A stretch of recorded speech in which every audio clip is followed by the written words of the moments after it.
अस्सलाम वालेकुम नाज़रीन, हॉट इशू प्रोग्राम में भलीकार मैं तव्हांजी मेज़बान सबीन मेमन। नाज़रीन, हॉट इशू प्रोग्राम में ॻाल्हि कंदासीं मुल्क जी हिन वक़्त जेका सियासी सूरत हाल आहे उन में तमामु घणी हलचल नज़र अचे थी। अपोज़िशन पारां कल्ह वज़ीर आज़म ख़िलाफ़ बेतमादी जी रिथ पेश कई वई आहे। अपोज़िशन तमामु घणी होपफुल आहे। अपोज़िशन जो चवणु आहे त हुननि वटि 172 खां वधीक मेंबर आहिनि। अपोज़िशन पारां वाज़े कयो वियो त 86 मेंबरनि जूं सयूं पिणु थियल आहिनि।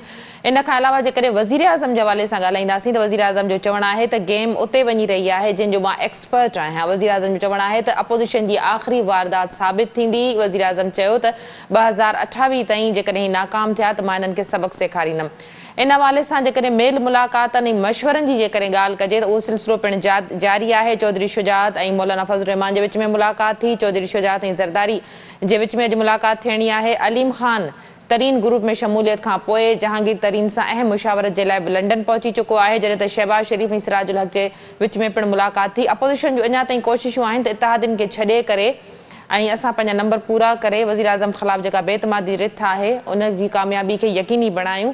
इहा सूरत हाल कंहिं हद ताईं कामयाब थींदी नज़र बि अचे थी। अपोज़िशन जो इहो बि चवणु आहे त हिन वक़्तु एम्पायर न्यूट्रल आहे। जेकॾहिं एम्पायर अणधुरियो ई रहियो त पोइ हुननि जी कामयाबी यकीनी आहे।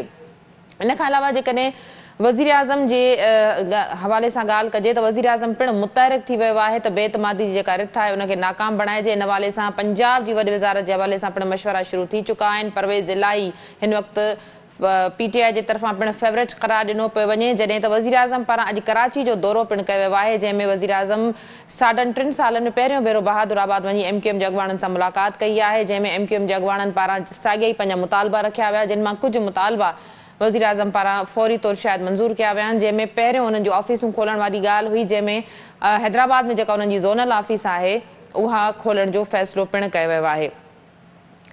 कोशिशि कंदासीं त अॼोके प्रोग्राम में मुल्क जी जेका सियासी सूरत हाल आहे, अपोज़िशन जो जोड़ तोड़ जो जेको सिलसिलो जारी आहे, इन्हनि ते पंहिंजे महिमाननि सां ॻाल्हाए सघूं। असांखे जिन महिमाननि जॉइन कयो आहे उन्हनि जो तारीफ़ कराईंदी हलां। PTI सां तालुक़ु रखंदड़ मेंबर क़ौमी असेंबली लाल माली साहब। माली साहब भलीकार, तव्हां असांखे प्रोग्राम में जॉइन कयो। Thank U Sabeen.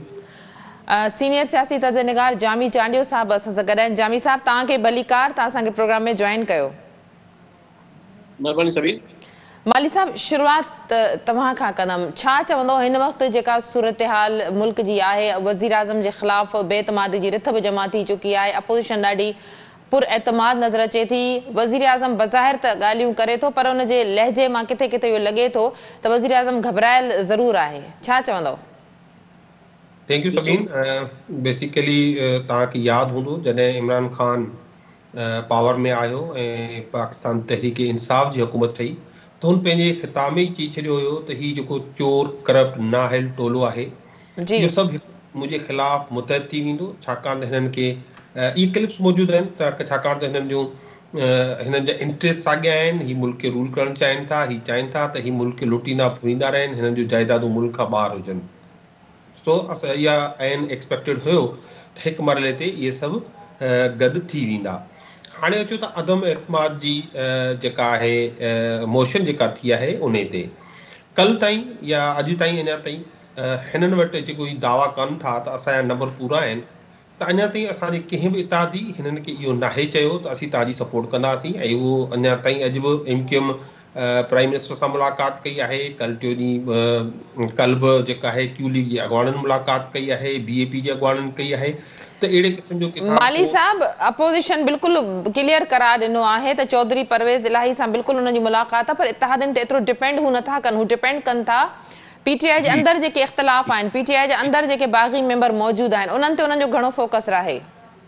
सभीन ॻाल्हि पूरी करे ॾियो न, मां उन जी प्लीज़। हाणे टोटल जेको आहे उहो आहे त असीं पाकिस्तान तहरीक इंसाफ़ जे मेंबरनि खे टोड़ींदासीं, पर अॼु ॾींहुं ताईं हिन वक़्त ताईं जेसि ताईं पंहिंजी ॻाल्हि ॿोल्हि थी रही आहे, अञा ताईं हिकिड़ो बि को अहिड़ो मेंबर साम्हूं न आयो आहे पाकिस्तान तहरीक इंसाफ़ जो जंहिं ऐलान कयो हुजे त असीं अदम एतमाद जी मूव खे सपोर्ट कंदासीं।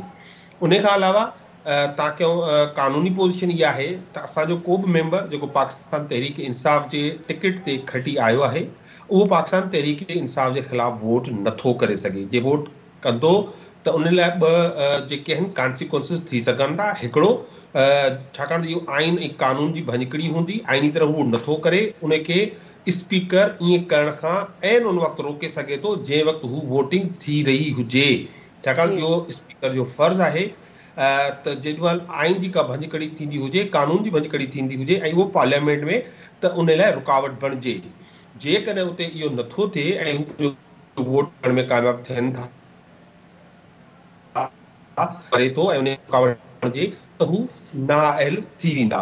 पर हाणे ॻाल्हि इहा आहे त जेके पाकिस्तान तहरीक इंसाफ जा मेंबर, सिर्फ़ु नाराज़गियूं त मेंबरनि जूं हर पार्टी जूं तव्हां सिंध में ॾिसो, कई पीपल्स पार्टी जा मेंबर आहिनि जेके नाराज़ आहिनि ज़रदारी साहब जी पॉलिसीज़ खां।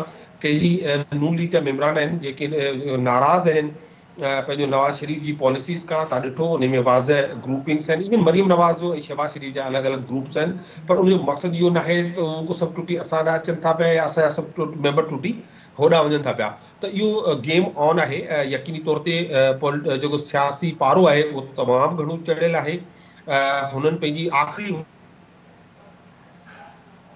हुयो हाणे करे चुका आहिनि। हाणे पाकिस्तान तहरीक इंसाफ जी क़यादत जो वारो ठीक आहे, पंहिंजा कार्ड खेॾी रही आहे, इतादियुनि सां मुलाक़ात करे रही आहे। ऐं इंशाल्लाह तव्हां ॾिसंदव सिर्फ़ु अपोज़िशन त छा ते कॉन्फिडेंट आहे। अपोज़िशन वटि चवां थो अञा ताईं हिकिड़ो भेरो मेंबर साम्हूं न आणे सघी आहे जेको उनखे जेको सपोर्ट करे। जॾहिं त पाकिस्तान तहरीक इंसाफ जो चेयरमैन ऐं प्राइम मिनिस्टर ऑफ पाकिस्तान मुकम्मल तौर ते कॉन्फिडेंट आहे। जेकर तव्हां हुननि जूं गुज़िरियल कल्ह खां वठी जेसि ताईं तव्हां जेके बि ॾिसंदव त उहो पंहिंजो ठीक पाण ते जो इज़हार आहे। ठीक जामी साहब, गुफ़्तगू तव्हां ॿुधी लाल माली साहब जी। आइनी हवाले सां बि उन्हनि जेका ॻाल्हि कई उन ते बि मां तव्हांजो तजियो ज़रूरु चाहींदमि त तव्हां ॾियो। इन खां अलावा उन्हनि ॻाल्हि कई त इन वक़्तु हुननि जो को बि अहिड़ो बाग़ी मेंबर साम्हूं न आयो आहे। ताज़ो अॼु जेका सिंध असेंबली में सेनेट जी सीट लाइ जेके वोटिंग थी रही आहे, उन में 2 PTI जा जेके मेंबर सिंध असेंबली आहिनि, उन्हनि PTI जी पॉलिसी जी भञकड़ी कंदे वोट न ॾियण जे बजाए हुननि अची करे असेंबली में वोट कास्ट कयो आहे। इहो बि चयो थो वञे उन्हनि वोट पीपल्स पार्टी खे ॾिनो आहे। ॾिसो सभीन, जेको तव्हांजो सुवाल आहे, लाल माली साहब ज़ाहिर आहे हुकूमत घुर जो पार्लियामेंटेरियन आहे, त ज़ाहिर आहे हुनजो मौक़ुफ़ हुयो जेको गवर्नमेंट जो मौक़ुफ़ आहे, हुनखे पंहिंजे मौक़ुफ़ ॾियण जो राइट आहे। पर जेको तव्हां मूंखां ॻाल्हि पुछी आहे त ॾिसो, इमरान ख़ान जी हुकूमत जी जेका सूरत हाल आहे उनखे 4 वॾा बुनियादी बहरान हिन वक़्तु साम्हूं आहिनि, ऐं जंहिंखे मां कंहिंखे बि फेस करण जे इमरान ख़ान या उनजी हुकूमत क़ाबिल न आहे। सभ खां पहिरियों हुनजो क्राइसिस पहिरें ॾींहं खां इहो रहियो आहे त हुननि खे साख जो बहरान आहे। त हुननि जे बारे में इहो परसेप्शन तमामु पुख़्तो आहे त हीअ हुकूमत आंदी वई आहे, मैनेज कई वई आहे, ऐं इमरान ख़ान को ख़ुदि मुख़्तार वज़ीर आज़म न आहे, उनजे पोइ एस्टेब्लिशमेंट बीठी आहे। हाणे इनखे माण्हू क़बूल कनि न कनि, पर परसेप्शन मुल्क में क़ाइमु थियल हुनजे बारे में इहो ई आहे, ऐं उनखां हू आज़ादु थी न सघियो। ॿी ॻाल्हि इहा त इमरान ख़ान जी हुकूमत ऐं इमरान ख़ान बतौर वज़ीर आज़म जे हिकिड़ी मुकमल नाकाम हुकूमत, माना का बि हुननि जे हथ में 3 सालनि में ज़रदारी पीपल्स पार्टी PMLN हुकूमतूं अहिड़ियूं आहिनि, सभु अहिड़ियूं आहिनि, ज़ाहिर आहे उहे हूंदियूं, यकीनन हूंदियूं। सुवाल इहो आहे त इहा हेट स्पीच हिक हद ताईं त इलेक्शन मुहिम में कमु ॾेई पई सघे, ऐं उन कमु ॾिनो बि सही। पर जॾहिं हुकूमत में अची विया ही त उन खां पोइ हिननि वटि छा आहे ॾेखारण जे लाइ, ॾियण जे लाइ? को विज़न आहे, का पॉलिसी आहे, को फ्रेमवर्क आहे, का लॉन्ग टर्म स्ट्रेटजी आहे, कि क़दम आहिनि? इमरान ख़ान 3 साल साॻिया हिकिड़े हेट स्पीच में ऐं हिकिड़े वर्ब साॻी लफ़ाज़ीअ में ऐं हिकिड़े मुंझारनि में हिकिड़े गुज़ारिया आहिनि। नतीजे में हुनजी हुकूमत हुन वटि के बि टेंजिबल ॾेखारे सघनि जहिड़ियूं कामयाबियूं हुन में न आहिनि। इहो उनखे बुरान साम्हूं आहे, इन मां जिन छॾाए सघे नथो। टीं ॻाल्हि त जेके दावाऊं हुन माण्हू कयूं इलेक्शन खां अॻु में ऐं नवाज़ शरीफ़ जे पूरे दौर में ऐं ओवरऑल, तव्हां ॾिसंदव त उन मां हिकिड़ी शइ जी हिन नफ़ी कई। हिकिड़ी मिसाल खणबा त पूरा 2-3 कलाक खपनि त हिकिड़ी शइ जी इस्टेब्लिशमेंट जे बारे में कंहिं ज़माने में चवंदो त उन्हनि जी इजारतदारी न हुअणु खपे। तव्हांखे मां ॻाल्हि करे चुकुसि त उन सां तालुक़ु कीअं आहे। तव्हां ॾिसो IMF वर्ल्ड बैंक छा चवंदो हो, उहो सभु कयो। हर शइ जेका हुन बीमे जेके हुन माण्हू काबीना में खयां, घणे भाङे मुसलसल खयां, कि अहिड़ी का नई टीम, नओं को विजन। त इन करे इमरान ख़ान जो ऐं हुकूमत जो ॿियो मसइलो इहो आहे टियों, त तज़ादनि सां भरियल आहे। हुननि जा चयल अॻूणा लफ़्ज़ हुननि जे साम्हूं बीठा आहिनि ऐं हिननि उन्हनि खे कॾहिं ऑनर न कयो। आख़िरी ॻाल्हि जेको उन क्राइसिस आहे उहो इहो आहे त ज़ाहिर इमरान ख़ान हिकिड़ी कोलिशन गवर्नमेंट में आयो ऐं इमरान ख़ान में ॿिया त खणी MQM टाइप पार्टियूं PML टाइप पार्टियूं उहे त खणी सरकारी इस्टेब्लिशमेंट चवण कंदियूं आहिनि पर BNP मैंगल जहिड़ी जमात बि इमरान ख़ान सां हथ मिलाया इहो सम्झी त असांखे बलूचिस्तान जे अंदरि कुझु शयूं थींदियूं को मामिलो बहितर थींदो मिसिंग पर्सन वारो मामिलो घटिबो बलूचिस्तान खे रिलीफ हिन माण्हूअ कंहिं बि इतिहादी धुर सां टको बि को मतिलबु न हलियो आहे नतीजे में अख्तर मैंगल छॾे वियो अॼु त हालत इहा आहे त जेको पीर साहब पागारो या उनजो ख़ानदान हमेशह इस्टेब्लिशमेंट सां वफ़ादारी जी ॻाल्हि कंदा रहिया आहिनि अॼु उन माण्हू बि ख़बर आहे इहा वज़ीर आज़म सां मिलण खां माज़रत कई न मिली सघनि तव्हां तसवर कयो त हुनजी सूरत हाल छा वञी बीठी आहे आइसोलेशन जी त इहा सॼी सूरत हाल PMLQ हिन वक़्तु ताईं मुबहम ॻाल्हियूं पई करे अञा ताईं PMLQ मतिलबु अपोज़िशन सां गॾु आहिनि या त इहे बहरान सभु आहिनि हाणे जेका चऊं था ॻाल्हि ते इन सूरत हाल में ज़ाहिर आहे त अपोज़िशन जे पार्टियुनि ज़ाहिर आहे जॾहिं हुकूमतूं नाकाम हूंदियूं फेल हूंदियूं त अपोज़िशन जे बारे में ईंदियूं इन करे अपोज़िशन टाइमिंग ॾिसी ऐं सूरत हाल खे ॾिसी हिकिड़ो क़दम खयो आहे हाणे ॾिसजे ख़बर न आहे त उहो कामयाबु थो थिए नथो हिकिड़ी ॻाल्हि ज़रूरु आहे त मां सम्झां थो त जेका हिन वक़्तु नज़र पई अचे त 3 फैक्टर आहिनि जंहिं मां जेके डिसाइसिव हूंदा हाणे अपोज़िशन ज़ाहिर आहे लॉन्ग मार्च करे चुकी ऐं ॿिए पासे मोशन मूव थी वियो हाणे उनजे बारे में ज़ाहिर आहे ख़बर न आहे त उनजो नतीजो छा निकिरंदो पर हिकिड़ी ॻाल्हि ज़रूरु आहे त इस्टेब्लिशमेंट छा थी चाहे इहो फ़ैसिले कोन फैक्टर हूंदो हिन हेसि ताईं इहा सूरत हाल आहे त उनजे बारे में ख़बर पए छा था चाहिनि इमरान ख़ान मां चाहिनि था या इमरान ख़ान खे माइनस करे को सेक्टर थो हलाइनि इहा सॼी ख़बर पवंदी हिन सूरत हाल में त छाकाणि त इहो नामुमकिन आहे इहो चवणु PMLN वारनि जो बि ग़लति आहे ऐं पीपल्स पार्टी वारनि जो मतिलबु ग़लति आहे त को एम्पायर न्यूट्रल आहे एम्पायर पावर जे मामलनि में न्यूट्रल न कॾहिं रहियो आहे न रही सघे थो इन करे हाणे ख़बर पवंदी हिन सॼे सूरत हाल मां त इस्टेब्लिशमेंट जी अॻी स्ट्रेटजी छा आहे हिकिड़ी पासे ॻाल्हि आहे ॿी ॻाल्हि इहा आहे त जेके इतिहादी धुरियूं आहिनि ज़ाहिर आहे मूं तव्हांखे चयो त उन्हनि मां अॼु MQM सां मिलियो आहे वज़ीर आज़म ऐं साहिब सां मिलण खां माज़रत कई आहे ॿई खवड़ियल आहिनि PMLQ अॻे ई जेको आहे उहो चए थो त बाबा देग चढ़ी आहे त ज़रूरु कुझु उन मां निकिरंदो ईअं त कोन चढ़ी आहे एॾी वॾी देग त मतिलबु अहिड़ी सूरत हाल आहे त इन मां लॻे थो त इतिहादी जमातूं बि अञा ताईं या त का वॾी बार्गेनिंग कंदियूं का नाजाइज़ डील कंदियूं वधीक घुरंदियूं गवर्नमेंट खां ऐं इमरान ख़ान रश ॾियण लाइ तयारु थींदो थींदो बाक़ी हिन वक़्तु ताईं इतिहादी धुरियुनि जी अक्सर जेका आहे ऐं आख़िरी फैक्टर इहो आहे जेको जहांगीर तरीन जो फैक्टर आहे उहो तमामु अहम आहे हिन मामले में छाकाणि त जहांगीर तरीन हिकिड़ो पावरफुल सरमाएदार आहे ऐं जीअं दुनिया जे थींदो आहे हिन क़िस्म जे निज़ामनि में त हुन वॾी इन्वेस्टमेंट कई इमरान ख़ान जे पूरे कैंपेन ते पूरी पॉलिटिक्स ते पूरी शइ ते हाणे ज़ाहिर आहे उन जा तालुकात ख़राब थिया उनजा पंहिंजा सबब आहिनि पर जहांगीर तरीन ऐं उनजो ग्रुप जेको ख़ासि तौर ते पंजाब में आहे उहो बि फ़ैसिले कुन फैक्टर आहे बाक़ी जेका लाल साहब ॻाल्हि थो करे त जेके माण्हू जॾहिं वोट कंदा PTI जा त नाअहल साबित थींदा उन में हिकिड़ी आइनी मसइलो हिन माना में आहे त आइनी तरह PTI जो या कंहिं बि पार्टी जो पार्लियामेंटेरियन पंहिंजी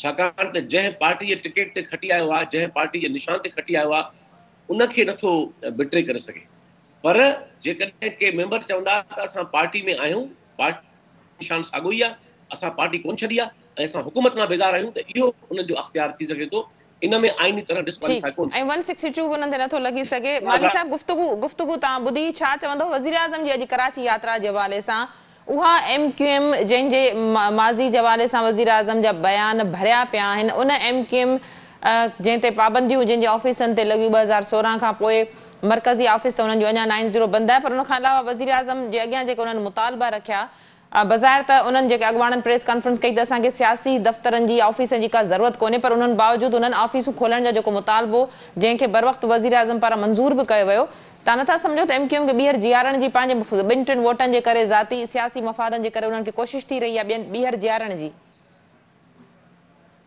सभिनि ॾिसो सभ खां पहिरीं त जामी साहब जेके ॻाल्हियूं कयूं आहिनि उन ते रिस्पॉन्ड करणु तमामु ज़रूरी आहे सिंध जो डाउ आहे दानिश्वर आहे जेका ॻाल्हि कंदो आहे उन में यकीनी तौर ते वज़न हूंदो आहे पर जेका ॻाल्हि कई आहे साख जी त इमरान ख़ान जी साख नाहे ज़ाहिरी ॻाल्हि आहे अॼुकल्ह ॻाल्हि त कंपेरिजन थी हले त कंहिंजी साख आहे? ज़रदारी जी साख आहे, नवाज़ शरीफ़ जी साख आहे, शहबाज शरीफ़ जी साख आहे, मरियम नवाज़ जी साख आहे, जंहिं ते जेके सज़ा याफ़्ता आहिनि, जिन्हनि मुल्क खे लुटियो फुरियो, त उन्हनि जी त उहा का साख कान्हे। ऐं इहा तव्हां बि लिखंदा रहिया आहियो, इहो आलिम आश्कार आहे त पीपल्स पार्टी जहिड़ी जी लॉन्ग मार्च जी हींअर तव्हां ॻाल्हि कई त काफ़ी सिंध मां दोस्त पीपल्स पार्टी में भले आहिनि, पर आया हींअर लॉन्ग मार्च में। जॾहिं हू पंजाब में दाख़िल थिया ऐं इस्लामाबाद ताईं पहुता त हुननि ॿुधायो त असीं त को सिंध में त को असीं पत्थर जे दौर में रहूं था पिया, हुते त तबाही ऐं बर्बादी आहे, चोरी आहे, फ्रॉड आहे। हीअ त काफ़ी बिल्कुलु जहिड़ो की डेवलप्ड कंट्री में अची विया आहियूं। ही पंजाब ऐं इस्लामाबाद एॾो तरक़ी करे विया आहिनि। जेसीं साख जी ॻाल्हि आहे त यकीनी तौर ते इमरान ख़ान जी साख, हुन जो कैरेक्टर अनक्वेश्चनेबल आहे ऐं इहो सर्टिफाइड आहे। हिननि खे कोर्टनि बि क़बूल कयो आहे, हिनखे पाकिस्तान जी अवाम बि क़बूल कयो आहे, तॾहिं 2018 में हुनखे वॾी अक्सरियत सां कामयाबु कयो आहे। जेसि ताईं ॻाल्हि डिलीवर करण जी आहे त इमरान ख़ान डिलीवर कयो आहे। ख़ासि तौर ते जेको सेंचुरी में हिकिड़ो दफ़ो अहिड़े क़िस्म जी जेका वबा ईंदी आहे, 100 सालनि में जेको कोविड आयो, उनखे जहिड़ो ज़बरदस्त तरीक़े खां पाकिस्तान हैंडल कयो आहे, इहो असीं पंहिंजे मुंहुं नथा चऊं, इहो इनखे दुनिया इनखे एक्नॉलेज कयो आहे, पूरी दुनिया त इकोनॉमिस्ट ऐं मुख़्तलिफ़ इदारनि त उनजो बहितरीन हैंडल कयो आहे। नतीजे तौर ते पाकिस्तान जी इकोनॉमी खे बि सेव कयो आहे ऐं यकीनी तौर ते इन्फ्लेशन थी हाणे असांजी जेका इकोनॉमी आहे उहा स्टेबलाइज़ थी आहे ऐं इन्फ्लेशन खे मुंहुं ॾियण लाइ असां रेट्स न सिर्फ़ु पेट्रोल इलेक्ट्रिसिटी जा बि घटि कया आहिनि, पर एहसास प्रोग्राम तहत बि मुख़्तलिफ़ इक़दामात कया आहिनि।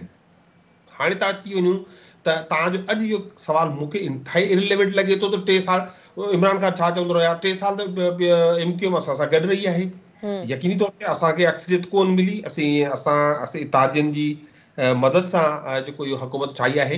ऐं अॼु जेका मुलाक़ात थी आहे उहो मेयर 10 मिंटनि जी मुलाक़ात थी, उन में हेलो आहे थी आहे, यकीनन के ॻाल्हियूं थियूं हूंदियूं, पर इन ते का ॻाल्हि ऑफिसिस वग़ैरह खोलण जी, का ॻाल्हि MQM जी जेका मुंहिंजा जेके इतलात आहिनि कान थी आहे। ऐं इहो ज़ाहिरी ॻाल्हि आहे, हिकिड़ो जमहूरी जेका आहे ॻाल्हि आहे त जमहूरियत जो हिसो आहे, पॉलिटिकल पार्टीज़ आहिनि, ज़ाहिरी ॻाल्हि आहे उनजी हुकूमत बीठल आहे त उन्हनि समेत। बाक़ी जेसिताईं पीर साहब पागारी जी जामी साहब ॻाल्हि कयो, उनजो ज़ाती तरह खां वाक़ुफ़ु आहियां, अहिड़ी का ॻाल्हि कान्हे।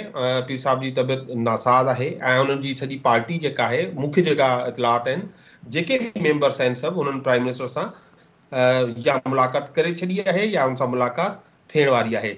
सो ज़ाहिरी ॻाल्हि आहे, जामी साहब जेको पंहिंजो नुक़्ते नज़र आहे जंहिंसां हू ॾिसे थो, पर यकीन सम्झो ही प्रोसेस आहे, हिकिड़ो सियासी प्रोसेस आहे ऐं पाकिस्तान तहरीक इंसाफ़ ऐं इमरान ख़ान इन ते ख़ुशि आहिनि त इहा अदम एतमादी मूव थी आहे, छाकाणि त इहो आख़िरी मूव आहे जेको अपोज़िशन जे पारां आहे। इन खां पोइ इंशाअल्लाह ऐं ॾिसंदो त पाकिस्तान बि प्रोग्रेस कंदो ऐं इमरान ख़ान इंडिपेंडेंटली फ़ैसिला बि कंदो ऐं इमरान ख़ान अॻियां बि वेंदो ऐं इहा जेका आहे अदम एतमादी मूव वॾे पैमाने ते नाकाम थींदी।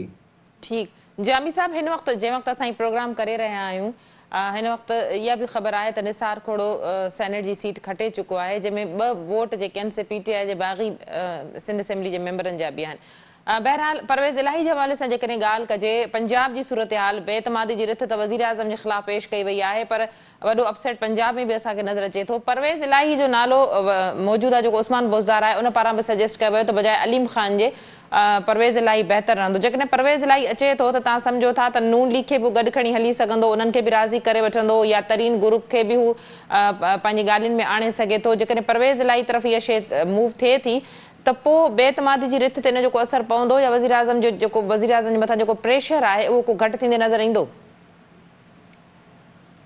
ॾिसो सभीन, मां तव्हांजे सवाल अॻु में 2 मिंट हिकिड़ी जेका लाल साहब ॻाल्हि कई मां उनते राय ॾियां। ॾिसो पाकिस्तान पीपल्स पार्टी ऐं PMLN जे बारे में लाल साहब खे ख़बर आहे त मुंहिंजा कहिड़ा ख़्याल आहिनि। मां उनजो सख़्तु नक़ाद हुयुसि आहियां ऐं रहंदुसि, ऐं उन्हनि जे पॉलिसियुनि, उन्हनि जी लीडरशिप जे बारे में, उनजी हुकूमतुनि जे बारे में मां सख़्तु लिखंदो रहियो आहियां, हमेशह ॻाल्हाईंदो रहियो आहियां। इन करे जॾहिं मां इमरान ख़ान ते थो ॻाल्हायां, मतिलबु न आहे त मां हुननि खे साखवर सम्झां थो।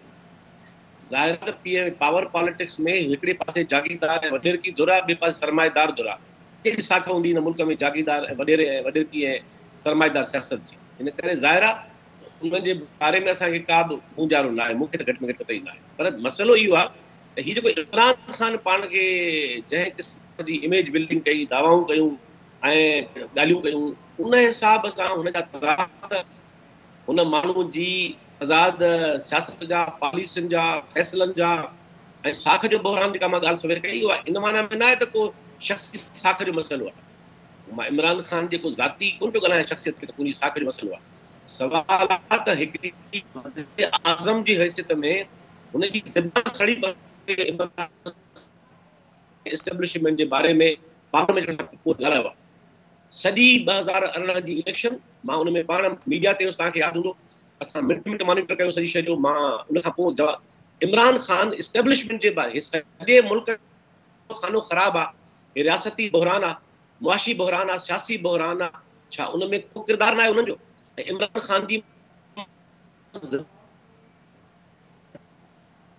साली छाजी हूंदी आहे? त इन करे इमरान ख़ान जी कोई शख़्सियती ॻाल्हि, हालांकि मूंखे उन ते बि काफ़ी वज़ीर आहे त को ख़ुदि मुख़्तार वज़ीर आज़म आहे या फेयर वज़ीर आज़म आहे, हू हिकिड़ो मुकमल तरह एस्टेब्लिशमेंट जे आसरे ते हलंदड़, उनजे सपोर्ट सां हलंदड़, उनजे बेसाखियुनि ते हलंदड़ ऐं उन्हनि जे कमींदड़ वज़ीर आज़म आहे। मां चवां सॼो मुल्क जो हर माण्हू, हर जेको माण्हू आहे जॻह। हाणे तव्हां वारी ॻाल्हि जेका आहे त भला जेकॾहिं छा थींदो, जेकॾहिं फ़र्ज़ु कयो त जेका नो कामयाब थिए थी ऐं इमरान ख़ान वञे थो, ॾिसो मां इहा ॻाल्हि नथो सम्झां त को मामूली ऐं सस्तो आहे जेको फ़क़ति इमरान ख़ान सां वेंदो, या सुभाणे इमरान ख़ान बि हलियो ऐं सुभाणे वरी बिलाल आयो या शहबाज शरीफ़ आयो त नदियूं वॾियूं खीर जूं। मूंखे को अहिड़ो कंफ्यूजन न आहे। प्रॉब्लम इहो आहे त हिकिड़ियूं नाअहलियूं ऐं नाकामियूं हुकूमतुनि जे लेवल जूं आहिनि, ॿियूं रियासती बहरान जा मसइला आहिनि। जेसि ताईं पाकिस्तान जी रियासत वञी बंदगिरी में फासी पई आहे, मईशत बिल्कुलु सरे जाइल आहे, तबाह बर्बाद थी पई आहे, जेसि ताईं बुनियादी वहिंवार तइ नथी थिए, बाबा कंदो आहे। हिन मुल्क में ख़ुदमुख्तार जमहूरियत ऐं हुकूमतूं हूंदियूं न हूंदियूं, आइन खे बहितर कयो इहो कोन पियो कईंदो, आइन ते अमल कोन थींदो, सूबाई ख़ुदमुख्तारी जो एतिराम थींदो कोन थींदो। हिननि जो हाल इहो आहे त अरड़ी तरमीम खे मञण तयारु कोन्हनि, काउंसिल ऑफ कॉमन इंटरेस्ट इजलास थिए कोन थो, को बि आइनी तक़ाज़ा आहे। मूंखे ॿुधायो त 3 सालनि में मां तव्हांखे उन ते लिखी चुको आहियां, 50 भेरा ॻाल्हाए बि चुका आहियूं त हिकिड़े मामले में इमरान ख़ान जी हुकूमत इन आइनी भञकड़ी कई आहे अरड़ी तरमीम जी, आइन जी। त सवाल इहो आहे त जेसि ताईं जेकॾहिं इमरान ख़ान हलियो बि वियो, तॾहिं परवेज़ इलाही अचे, को ॿियो अचे, को वॾो आसमान कोन किरंदो। सबबु इहो आहे त जेको बुनियादी मसइला आहिनि उते उते बीठल आहिनि। बुनियादी मसइला कहिड़ा आहिनि? बुनियादी मसइला इहे मुल्क जो आहे, इहो तइयुन थियणु खपे, तवाज़ुन ताक़त जो कीअं हुअणु खपे, हे जमहूरियत जे नाले में नाटक बंदि थियणु खपे, हे जेको सॼियूं दमी हुकूमतूं बंदि थियणु खपनि, हे मुदाख़लतूं बंदि थियणु खपनि, ऐं पाकिस्तान जे आइन में जेका बहितरी आई आहे उन ते अमल थियणु खपे, वधीक बहितरी अचणु खपे।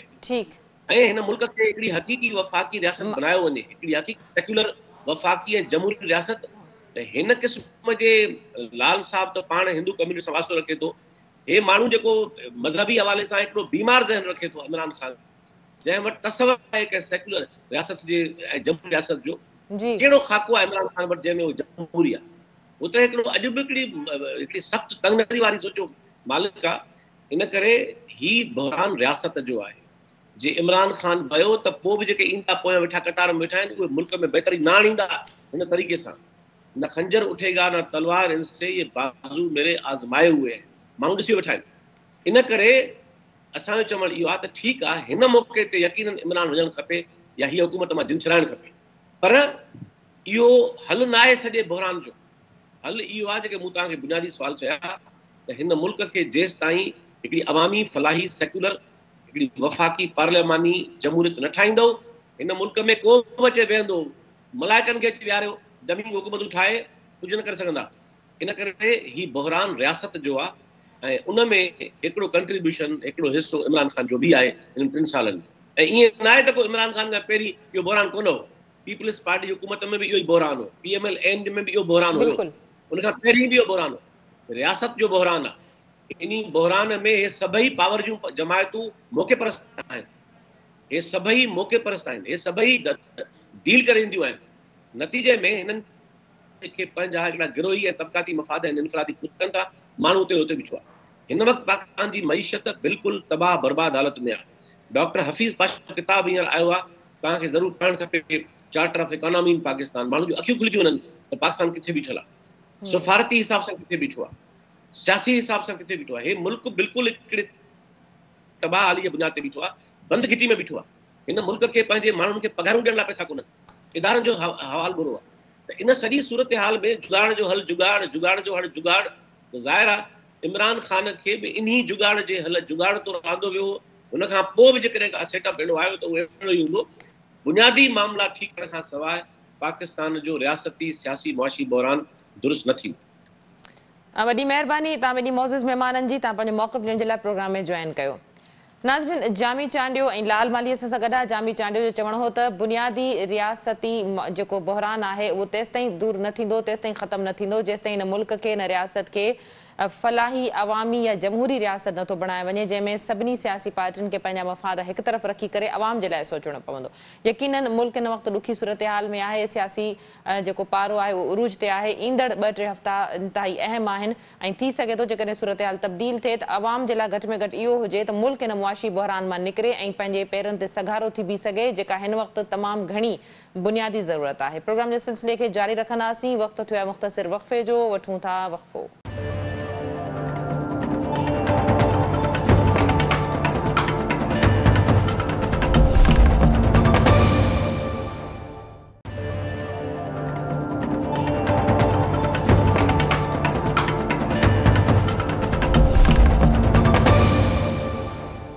वेलकम बैक नाज़रीन, प्रोग्राम जे सिलसिले खे अॻिते वधाईंदासीं। मुल्क जी हिन वक़्तु जेका सियासी सूरत हाल आहे इन हवाले सां ॻाल्हाइण जे लाइ असांखे जॉइन कयो आहे पीपुल्स पार्टी सां तालुक़ु रखंदड़ सीनियर सियासतदान आजिज़ दामरा साहब। आजिज़ साहब भलीकार, तव्हां प्रोग्राम में जॉइन कयो। आजिज़ साहब, छा चवंदो हिन वक़्तु अपोज़िशन पारां तमामु घणी गर्मी पैदा कई वई आहे मुल्क जे सियासी माहौल में, वज़ीर आज़म ख़िलाफ़ बेइतमादी जी रिथ पेश कई वई आहे। जेकॾहिं बिलावल भुट्टो जे अवामी लॉन्ग मार्च जी ॻाल्हि कजे, उन बि ॾाढा पॉज़िटिव जेके आहिनि असर छॾिया आहिनि। अवाम जो हिकिड़ो वॾो क्राउड, तव्हां बि गॾु गॾु रहिया हिन मार्च में, छा चवंदो? जी बिल्कुलु, तव्हां ठीकु चयो। पहिरीं ॻाल्हि त जॾहिं अपोज़िशन अदम एतमाद जी ॻाल्हि कई त हुन में कराची खां वठी मज़ार क़ाइद खां डी चौक इस्लामाबाद ताईं 3 सूबनि जे नंढे वॾे ॻोठ वाण बस्तीअ में जेको अवाम बेइतमादी जो इज़हार कयो, चेयरमैन बिलावल भुट्टो ज़रदारी साहब जी क़यादत में जेको अवामी मार्च हो, उहो दरअसल महांगाई जे ख़िलाफ़ हो, उहो दरअसल हिन जे कूड़नि ऐं ठगियुनि जे ख़िलाफ़ हो। ऐं हुन जेको बार बार क़ौम खे चयो त एहतसाब कंदो, बजाए एहतसाब जे हुन करप्शन में ग्रोथ कई, बजाए GDP में ग्रोथ थियण जे करे हुन डीज़ल गैस ऐं पेट्रोल जी क़ीमतुनि में ग्रोथ कई। हाणे हिन सॼी सूरत हाल में अपोज़िशन खे अॻिते अचणु खपे। हा, जेकॾहिं का बि पॉलिटिकल पार्टी अवाम जी ॻाल्हि करे, हिन सूरत हाल में जेकॾहिं हुनखे अॻिते न का पार्टी अचे त मां सम्झां थो माण्हुनि जो हुन ते एतमाद ख़तमु थी वञे। इन करे पीपुल्स पार्टी जॾहिं PDM जो हिसो हुसे हुई तॾहिं बि तमामु वॾा एहतजाजी जलसा कया ऐं असां जनरल इलेक्शन में हिसो वरितो ऐं उहे सभई इलेक्शनूं असां खटियूं। ऐं उन खां पोइ जॾहिं असां PDM खां ॿाहिरि निकितासीं, असां इहो मायूस कोन थियासीं त सिंगल पार्टी तौर ते असां माण्हुनि में न वञूं, असां वियासीं ऐं असांजो मुल्की तारीख़ जो तमामु वॾो अवामी ड्रिगो तरीन 2000 किलोमीटर ते मुश्तमिल 2 ॾींहंनि जो लॉन्ग मार्च जेको कामयाबु वियो। ऐं उन खां पोइ तमामु पॉलिटिकल पार्टी वरी काल्ह वोट ऑफ नो कॉन्फिडेंस अदम एतमाद जी तहरीक पिणु मूव कई आहे। ऐं जॾहिं क़ौम मुसीबत में हुजे उते पॉलिटिकल लीडरशिप ते अॻिते अचणु खपे, हुकूमत जे वक़्त जे ख़िलाफ़, उनजी पॉलिसी जे ख़िलाफ़। ऐं हुकूमत केतिरी घबरायल आहे उहा तव्हांखे इमरान ख़ान जी बॉडी लैंग्वेज, उनजी गुफ़्तगू ऐं उनजे इतिहादनि ते पेरनि ते वेहण मिनतूं करण मां इहो अंदाज़ो लॻाए सघिजे थो। ऐं कुझु पार्टी मिलण खां इनकार करे छॾियो आहे त वज़ीर आज़म जो जेको मशहूरु जुमिलो हो घबराना नहीं, त वज़ीर आज़म घबराइजी चुको आहे ऐं वज़ीर आज़म पंहिंजी जेका स्टेटस आहे उनजो बि ख़्यालु कोन पियो रखे। माना उहो हिकिड़ो सिलेक्टेड आहे, हुनखे ख़बर न आहे त मुल्क जे वज़ीर आज़म जी कुर्सी ते वेंदड़ माण्हू खे कीअं गुफ़्तगू करणु खपे पंहिंजे मुखालफ़नि लाइ। आजिज़ साहब, अपोज़िशन इहो चवंदी रही आहे त असां हुकूमत जे इत्तेहादनि ते एतिरो डिपेंडेड कोन आहियूं। घणो फ़ाइदो अपोज़िशन खे शायदि इन सूरत हाल मां बि मिली सघियो आहे जो PTI जे अंदरि ख़ुदि तमामु घणा इख़्तिलाफ़ आहिनि। जेकॾहिं सूरत हाल अञा शिदत पकड़े थी त कवी इम्कान आहिनि त KPK मां खटक पिणु फॉरवर्ड ग्रुप जेको आहे साम्हूं आणे सघे थो। परवेज़ इलाही जो नालो नॉमिनेट कयो वियो आहे। जेकॾहिं बुज़दार माइनस थिए थो, परवेज़ इलाही अचे थो, त तव्हां सम्झो था त परवेज़ इलाही में उहा कैपेबिलिटी आहे त हू तरीन ग्रुप खे बि गॾु खणी हली सघे थो, नून लीग सां बि पंहिंजा राब्ता वधाए सघे थो, त वज़ीर आज़म छा इन ऑप्शन ते वञी सघे थो? ॾिसो, इहो बात जो इशू आहे। पहिरीं इशू आहे पाण ॻाल्हाइनि था अदम एतमाद ऐं संदसि इत्तेहादनि ते। ऐं ॿियो तव्हां हिकिड़ो सवाल कयो त छा तव्हांखे इतिहादनि ते एतिरो यकीन आहे? ॾिसो, असां पंहिंजो रोल प्ले कयूं पिया बहसियत एपोजिशन पार्टी, असां वोट ऑफ नो कॉन्फिडेंस आणियूं पिया त जेका हुकूमत डॉलर जी क़ीमत खे घटि न करे सघे, जेका हुकूमत बिलावल भुट्टो साहब जे अवामी लॉन्ग मार्च जे प्रेशर में अची 10 रुपया पेट्रोल डीज़ल ऐं 5 या 6 रुपया बिजली घटाए सघे थी, पर वक़्ती तौर ते हिकिड़ो रिलीफ आहे ऐं लॉलीपॉप आहे, अॻिते वरी हुन खां ॿीहर ते वधाए सघे थी। असां पंहिंजो किरदारु अदा करियूं था, जंहिंमें हुनजे मेंबरनि खे बि असां इहो मौक़ो ॾिनो आहे त तव्हां पंहिंजो किरदारु अदा कयो, ऐं जेकॾहिं कंहिं माण्हू हिन में पंहिंजो किरदारु अदा न कयो हिन सिचुएशन में, त पोइ आउं सम्झां थो त इहो सदन लाइ बि ख़राबु थींदो ऐं हू तकनि में वञी न सघंदा। त असां हिकिड़ी मूव कई आहे ऐं हर माण्हू खे पंहिंजे ज़मीर जे आवाज़ मुताबिक़ इन ते लपट करणु खपे। ऐं इन खां अॻु में बि तव्हां ॾिसो त हींअर त पंजाब में बि नवां ग्रुप ठही विया आहिनि। जॾहिं गुज़िरियल साल गिलानी साहब जी सेनेट जी इलेक्शन हुई त असां वटि नंबर्स जो इशू हो, हुन टाइम में अपोजिशन गॾु हुई, नंबर्स जो इशू हुअण जे बावजूदि असां आवाज़ जीत कढी आहे। त साल खां पोइ अञा वधीक सूरत हाल गंभीर आहे, अञा वधीक अवाम परेशान आहे, क़ौम परेशान आहे, हीअ नालाइक जी हुकूमत अञा वधीक एक्सपोज थी चुकी आहे।